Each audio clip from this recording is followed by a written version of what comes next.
Good morning, everybody.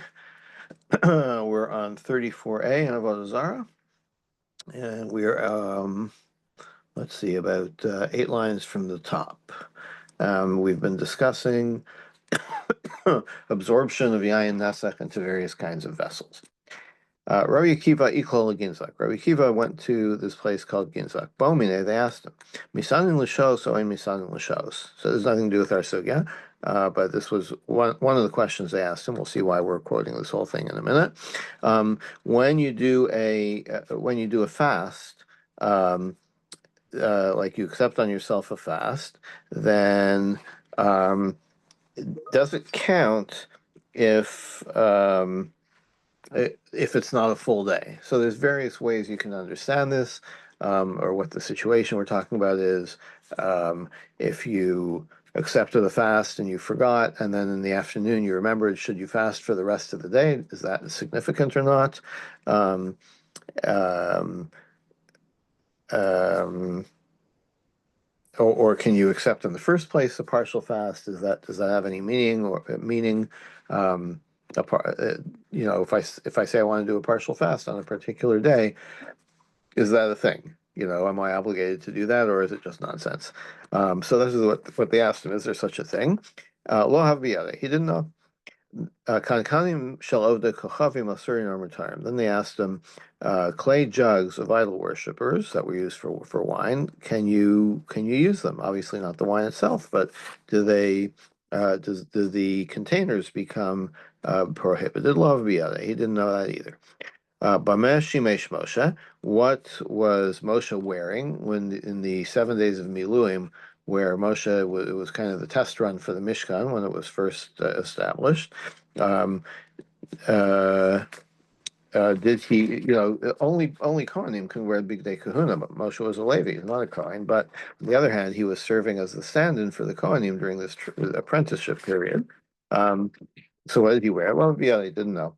Also, Shal Be Midrasha. So he came and asked these questions in the base medrash. Amre, they said, Hilchasam Yisen Lishos. First of all, we do have a partial fast. Vim Hishlim, if you completed the fast, Mispalel Tani Tfilas Tanis, you say the appropriate paragraph in the Shmon Esrei Anenu. Um, in other words, it's such a thing that you even should include it in your tefillah. And also 12 months of disuse of one of these clay jugs after it had been used for wine, for yain nesach, it becomes permissible again. So you've I mean, this 12-month thing is interesting because, you often hear about people wondering if you can kosher, let's say, a knife or something that was used for some non-kosher food by, burying it for 12 months or something. I don't know the validity of that, but I'm sure it's related to this sugya as well. And Bamesh Yemesh Moshe Shivas Miluim. What did Moshe wear? B'choluk lavan, he wore a white coat. So perhaps one that was, not really one of the big day kahuna, but something that was made especially for him, a one-off. Rav Kana Masnei, Rav Kana taught, B'choluk lavan she'en bo imra, a white coat that didn't have a hem. Um, why did it not have a hem? So there's a medrash, I think Rashi quotes it. He didn't want anybody to suspect that he was making off with anything valuable by hiding it in the hem, which seems a little far-fetched. But okay. Um, V'hazagim shalav de kachavim. Now the Mishnah had said that skins and seeds of grapes of the kachavim are also forbidden.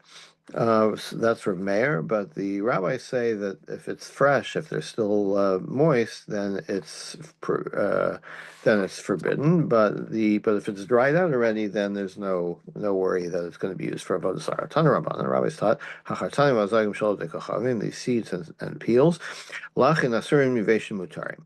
If they're still fresh, they're prohibited, but if they're dry, they're permitted. So that's like the Chachamim in our Mishnah. Hainu lachem v'hainu innovation. What do you call dry or fresh? Amar Vidam or Shmuel lachin kol shnei asar chodesh for 12 months. After pressing, they're still considered moist. Yiveshim lachar shnei asar chodesh. Dried is after 12 months. Itmar Amar Rav Chanan Amar Rabbi Yochanan. When these skins and seeds are prohibited, then they're not only prohibited to eat, they're prohibited for any kind of benefit. And when they're permitted, you can even eat them. So it's a complete, once they're dried, it's completely not suitable for avodas kochavim. Amar Tzvid, Hi Durdaya de Chamra Daramai. The wine sediments of these Arameans, basar tracer yarchei shata shari. After 12 months, you can use them. So according to Tosfos, it's like not just any sediment, but it's a particular kind of sediment that you use to make a low grade wine. Let's see. Amar Chaviva Breda Rava, Hane Gulfe, these jugs, these idol worshippers that have Yain Nesach, Basar, Tracer, Yercheshata Shari. After 12 months, they're permitted, like we saw before. He doesn't, it's not clear what Gulfe, like how that differs from what we said before. Maybe it's clay jugs, or maybe it's just another source for this same rule.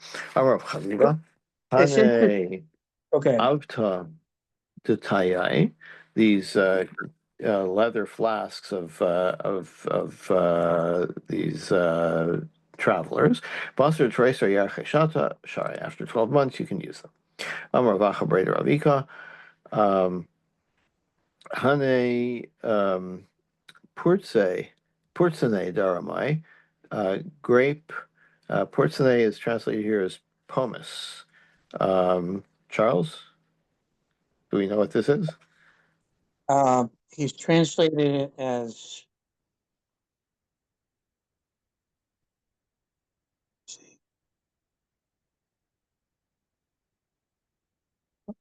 I have all the world's knowledge right here in front of me. Just a second. grape pits. Say again? Grape pits. Pits? Yeah. Okay.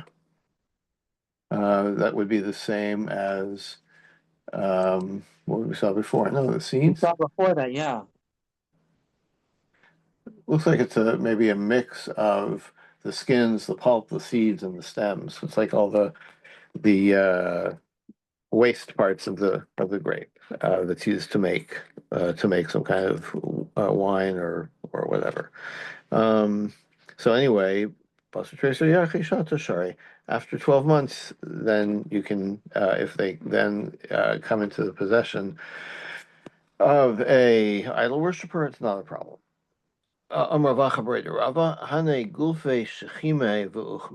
These red jugs and black jugs of idol worshippers, bus or trace or shari. After 12 months, they're permissible again.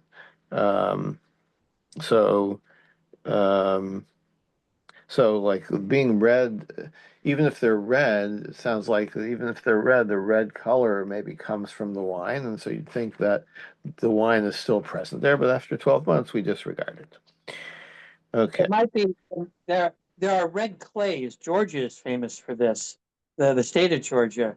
So Right, I'm not of course. sure why there would be a distinction between red clay and brown clay. But another Right. interesting thing is they're saying 12 months and not 1 year. Okay. That matters in a leap year. Yeah, I guess so. So it specifies that it's 12 months rather than yeah. But with regard to your question about the red clay, I mean, we've been talking about particular places, right, or particular, where these things are used. So the red here clearly is that it started out as black and then turned red. But I think it is clear that if they were made with red clay in the first place, then you wouldn't. I mean, the answer is that in any case they're permissible, right? It's just because it's red doesn't mean anything. So certainly with the clay that's red in the first place, just because it's red, it doesn't mean anything. But what I think what we're talking about here is particular places where the clay is, regular color, and then it becomes black or red after use. Um, Now back to the Mishnah of Hamurias. So Murias, we weren't sure. It's this fish brine that's made with wine. So according to, I mean, there was machlokas. Rameir says it's permitted, it's forbidden, it's usher, and the rabbis, the Chachamim said you can eat it. Um, Okay, so and the problem with it, of course, is the wine that's mixed into it.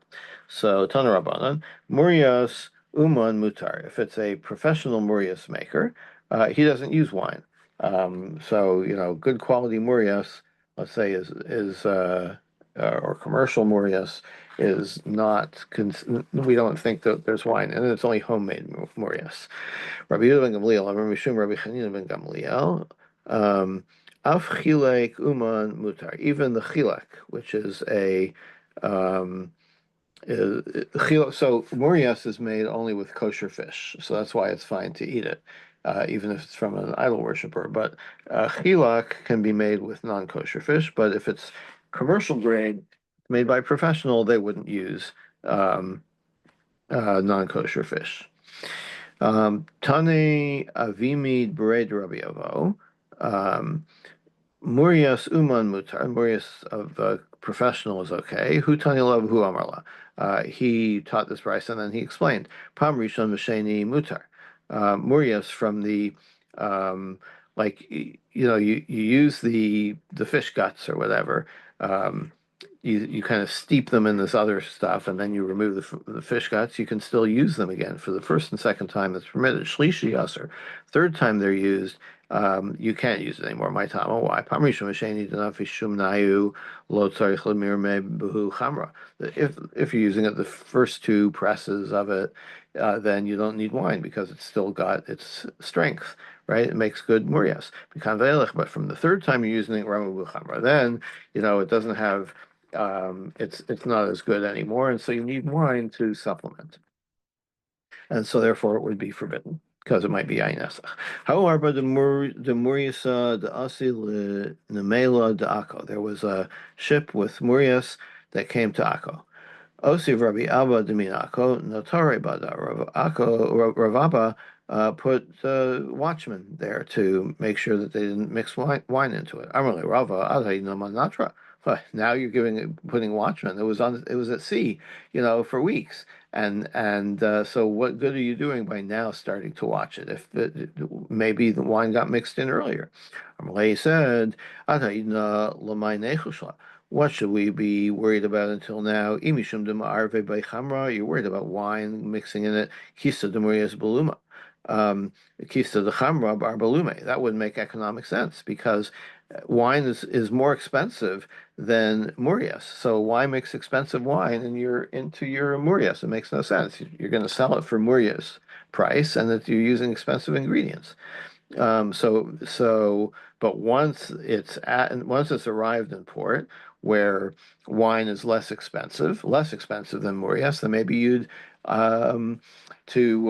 it makes economic sense to add wine to the Murias and then sell it as Murias at the Murias price, which is higher than the cost of the wine.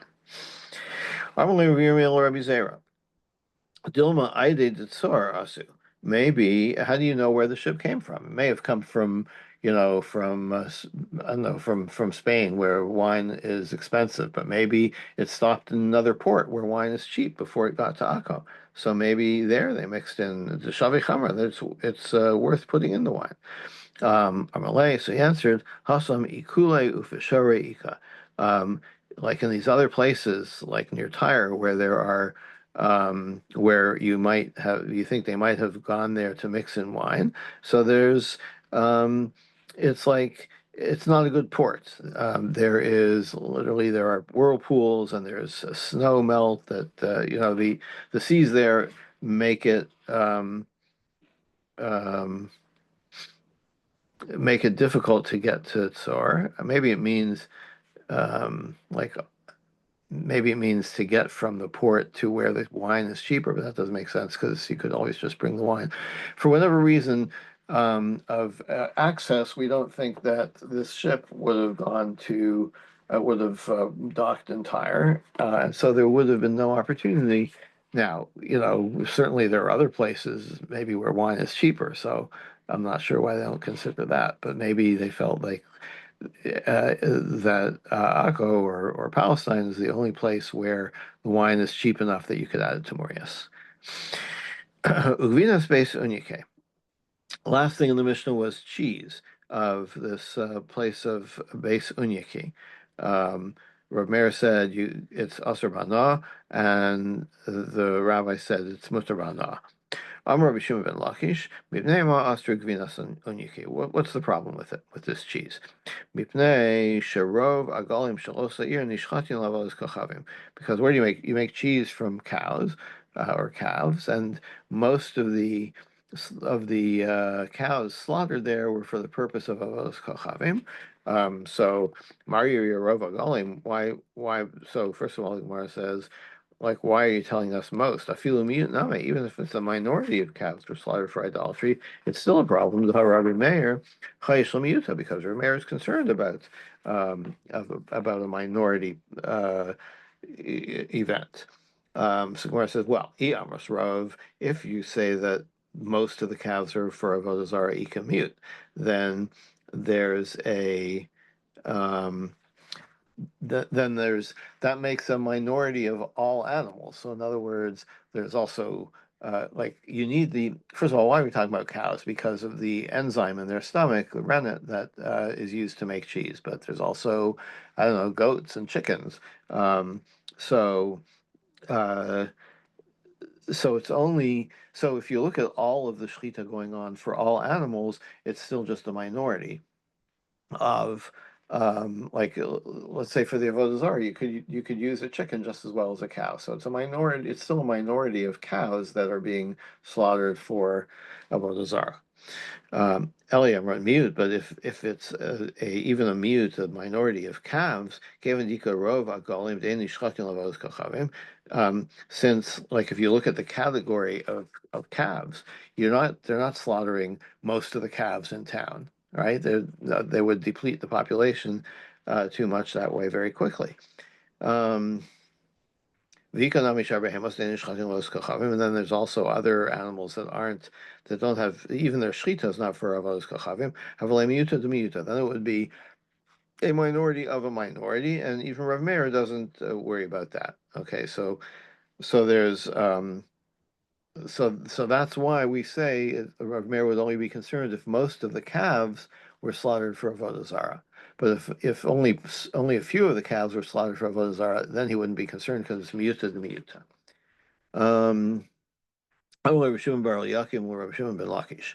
Ki nishchatin lavodas kachavim mehavi. So who cares if they're being slaughtered for avodas kachavim? V'ha'atu d'shari. You yourself, Reish Lakish, said that's okay. The itmar hashon is avail lizrok dam le'avodas kachavim. If you do shchita to get the blood of an animal for avodas kachavim, l'haktir chelba avodas kachavim, or to use its fat to burn incense for avodas kachavim. Rabbi Yochanan amar asura. Rabbi Yochanan says you can't use the animal. Kasavar machashvim me'avodah avodah, because uh, you can if you have an avodah zarah thing, then you have to worry about like even if your intention is to do avodah zarah only with the blood, let's say, still the rest of it is still considered avodah zarah. For the it could be used for the purpose of avodah zarah. In other words, the intention of the shochet could be transferred to any part of the animal. The yalfinan chutz mipnim, and because I think because we get the rule of avodah zarah sacrifices outside of the Beis Hamikdash, we derive that from the prohibition against avodah zarah in the Beis Hamikdash. Rabbi Shimon ben Lakish amar muteres, but Rabbi Shimon ben Lakish. Okay, so that's why we'd say. Okay, so according to this, so far in the Brisa, it would be forbidden. But Rabbi Shimon ben Lakish Amar Muteris. But Rabbi Shimon ben Lakish, who is the interlocutor here in this story, it's still mutar because you don't either or both, because you don't transfer the intention of the shochet from one part of the animal to another, um, or yeah, okay, yeah, that's why. So, like Reish Lakish, um, it's not a problem. So why would Rav Meir say that the cheese of like nobody uses cheese in Avodah Zarah service, right? Or the rennet, let's say, from the cow. So sure, you slaughter the cow to get the blood for Avodah Zarah, but that doesn't affect the other parts of the cow. Doesn't affect the rennet. So why make it usher bana? Amalei, he said, Tarmina shatach. May this be a time of good fortune for you. But Omer Bigmar Zavicha, in other words, he's just paying him a compliment. Um, uh, no, Rashi says the opposite. Um, like, do better next time. Maybe you'll be luckier next time when you ask your question, because this wasn't a good question. Be Omer, B'Gemar Zvicha, Hu Ovda. The Mishnah is only talking about where where the shochet, the slaughterer, states that he's completing this slaughtering for the purpose of Avodah Zarah, of worshiping the idol. So then the the act of shechita is part of the avoda, and therefore the whole cow, including the rennet, becomes forbidden due to avodah zarah. Amar Yehuda. So the Mishnah had said that there was a discussion about why you can't eat cheese of idol worshippers. Amar Achdavoy Amar Rav. Rav Achdavoy said, "Hamikadosh beperesh shor haniskal." If you do kiddushin, if you marry a woman with the dung of an ox, not the dung, the I think it means like the innards or whatever, the waste, a waste product basically of a sharniskal, of an ox that is stoned because it was used in its life for avodah zarah. Mikudeshes, that works. But farish, sorry, not I'm sorry, sharniskal is not avodah zarah. Um, it is it's an ox that killed a person, so it gets stoned, and it's asur, but you can do kiddushin with its waste. Beperesheg avodas kachavim einam kedeshes. But if it's an avodah zarah calf, then it can't be used. Now, kiddushin depends on whether the thing that you're using to be mekadosh the woman has value. So here we're saying that the first has value and the second does not. You might say Svar. It could be because of a logical distinction. You might say Makrar. You could say it's because of a pasuk. You might say Svar. What's the logic? With an avodah zarah animal, the owner, is happy. The bigger it is, the healthier it looks, the better service it makes for the avodah zarah. So it's waste, you know, that contributed to the healthy appearance of the animal, and so it's part of the avodah zarah. Well, Gabi Shor Niskal, but an ox that's going to be stoned because it killed someone, nobody cares what it looks like. It's only getting stoned because it became Asr B'Nah because of its actions, not its appearance, and so the waste product of it is not significant. But you say makra, or you could say it's a pasuk. Ksiv hachali bak biyalcha miyuma. Um, about Avodah Zarah says you can't have anything left in stick to your hand. You can't keep anything or use anything from the cherem, from Avodah Zarah. Ksiv hasam sakol yisachel ashar v'lo yachel es basaro. About the Shar Niskal, it says stone the ox and don't eat its meat. So basaro, so it's telling you don't eat the meat. But hapirsho muteras. So about the Avodah Zarah, it says don't use any part of it. About the Sharnis code says don't eat the meat. So the waste products are not forbidden by the Torah. um, Amarava, Tarvayu Tinanhi. We've got both of these in the Mishnah. Midakamarle, Mibnei Shema Midin, Bekevas Nevela. Because in the discussion in the Mishnah, we said because the cheese is curdled with the rennet of a nevela. V'kama and he answered, and the other one answered, Hello, Kevas Ola, Chamura Mikevas Nevela. Um, isn't it worse to have the rennet from an ola, from a service, a sacrificed animal? It's worse than having the rennet from an avela, miklal da'asir hana sharu pirshayu. So what we see from that discussion is that the waste is permitted. And since the response was the cheese is usher because they curdle it with the rennet of calves that are used for avodah zarah, and the response was okay, so then you should say it's usher bana if it's an avodah zarah thing. That also implies that the waste is usher because again it fattens the animal and makes it more valuable for the service. Um, so so both of these things can be found in the Mishnah. Let's see, it's a little early. Shall we continue a bit? Yeah, we got a longer enough tomorrow. Baladar Bay, so why didn't he answer in the Mishnah Mishum Delesili Surabain, eh? Like you're telling me that it's Asur Bana, but maybe the forbidden part you can't identify separately. Like in the cheese, it's incorporated into the cheese, but you can't like see it in the cheese.